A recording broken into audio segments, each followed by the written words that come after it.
အားလုံးပဲမင်္ဂလာပါကျွန်တော်ရဲ့ channel လေးမှာကြိုဆိုပါရစေကျွန်တော်ဒီနေ့မှာတော့တောင်ကိုရီးယားနိုင်ငံနဲ့မြောက်ကိုရီးယားနိုင်ငံဆိုပြီးတော့နိုင်ငံနှစ်နိုင်ငံကွဲသွားရတယ်အဓိကစစ်ပွဲနဲ့ပတ်သက်တဲ့အကြောင်းအရာလေးကိုဗဟုသုတအနေနဲ့မျှဝေပေးမှာပဲဖြစ်ပါတယ်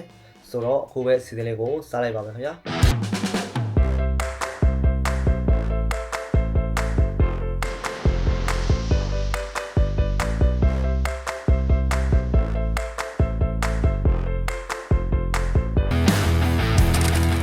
ကိုရီးယားစစ်ပွဲအကြောင်းကိုပြောရမယ်ဆိုရင်တော့1950ခုနှစ်ကစပြီးတော့1953ခုနှစ်မှာ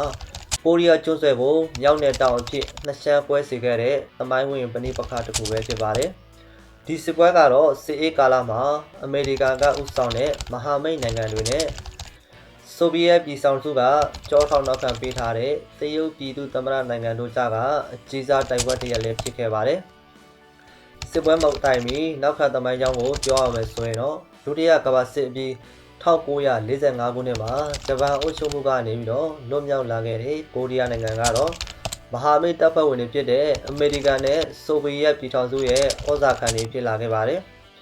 38ဒီဂရီမြင်းပြိုင်ကိုနယ်နိမိတ်အဖြစ်သတ်မှတ်ပြီးတော့မြောက်ဘက်ရှမ်းကိုတော့ဆိုဗီယက်ပြည်ထောင်စုကအုပ်ချုပ်ပြီးတော့တောင်ဘက်ရှမ်းကိုတော့အမေရိကန်ကထိန်းချုပ်ခဲ့ပါတယ်ဒီလိုခွဲခြားမှုကနေပြီးတော့မြောက်ကိုရီးယားကွန်မြူနစ်စနစ်နဲ့တောင်ကိုရီးယားဒီမိုကရေစီစနစ်ဆိုပြီးတော့အစိုးရနှစ်ရပ်ပေါ်ထွက်လာခဲ့ပါတယ်။နှစ်ဖက်စလုံးကတော့ကိုရီးယားတစ်ခုလုံးကိုပြန်လည်ပေါင်းစည်းဖို့အတွက်ရည်ရွယ်ခဲ့ကြပေမဲ့အယူဝါဒမတူညီတာကြောင့်မလို့တင်းမာမှုတွေလည်းမြင့်တက်လာခဲ့ပါတယ်။စစ်ပွဲဖြစ်ရခြင်းရဲ့အဓိကဖြစ်စဉ်တွေကိုပြောရမယ်ဆိုရင်တော့1950ခုနှစ်ဇွန်လ25ရက်နေ့မှာမြောက်ကိုရီးယားတပ်ဖွဲ့ဝင်တွေကတော့38ဒီဂရီမြင်းပြိုင်ကိုဖျက်ကျော်ပြီးတော့တောင်ကိုရီးယားနယ်နိမိတ်ကိုထိုးဖောက်ဝင်ရောက်လာခဲ့ရကနေစစ်ပွဲတွေစတင်လာခဲ့ပါတယ်။တောင်ကိုရီးယားကိုကူညီပေးဖို့အတွက်ကုလသမဂ္ဂလုံခြုံရေးကောင်စီရဲ့ဆုံးဖြတ်ချက်နဲ့အညီအမေရိကန်နိုင်ငံကဦးဆောင်တဲ့တပ်ဖွဲ့ဝင်22နိုင်ငံလည်းပဲစစ်ပွဲမှာပါဝင်ခဲ့ပါတယ်။အစပိုင်းမှာတော့ကုလသမဂ္ဂတပ်တွေကမြောက်ကိုရီးယားကိုတော်တော်လေးကိုတွန်းလှန်ခဲ့ကြပေမဲ့တရုတ်နိုင်ငံကစစ်ပွဲတွေကိုဝင်ရောက်လာတဲ့အခါမှာတော့အင်အားမျှတပြီးတော့စစ်မျက်နှာပြင်အခြေအနေကလည်းပြောင်းလဲလာခဲ့ပါတယ်။ငြိမ်းချမ်းရေးနဲ့ဆွေးနွေးမှုကိုပြောရမယ်ဆိုရင်တော့1951ခုနှစ်မှာစစ်ပွဲကတော့အကြက်တက်ဖြစ်လာပြီးတော့နှစ်ဦးနှစ်ဖက်အကျိုးမြတ်မရှိတော့တဲ့အတွက်ကြောင့်မို့လို့အပြစ်ခတ်ရစရေးအတွက်ဆွေးနွေးမှုတွေစတင်ခဲ့ပါတယ်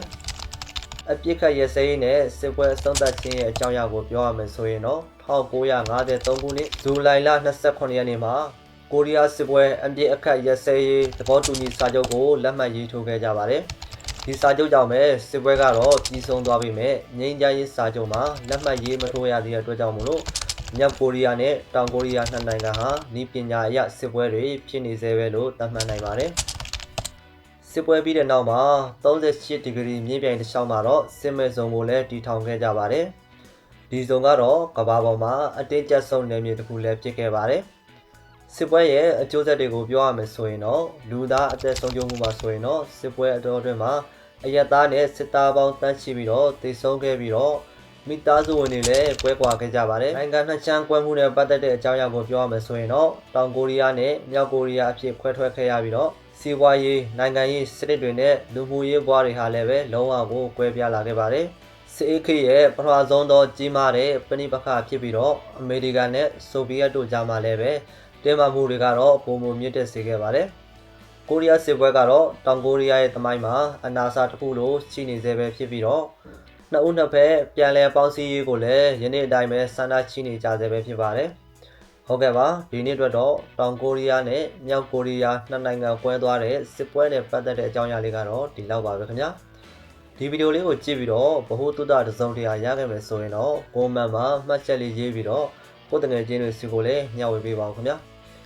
တောင်ကိုရီးယားနိုင်ငံနဲ့ပတ်သက်တဲ့အကြောင်းအရာလေးတွေကိုမကြာခဏမျှဝေပေးမှာမလို့ကျွန်တော်ရဲ့ channel လေးနဲ့ Facebook page လေးကိုလည်း like subscribe လေးနဲ့ follow လေးလုပ်ထားဖို့မမေ့ပါနဲ့เนาะနောက်ထပ်ဗီဒီယိုတွေမှာပြန်တွေ့ပါမယ်ခင်ဗျာအားလုံးကိုကျေးဇူးတင်ပါတယ်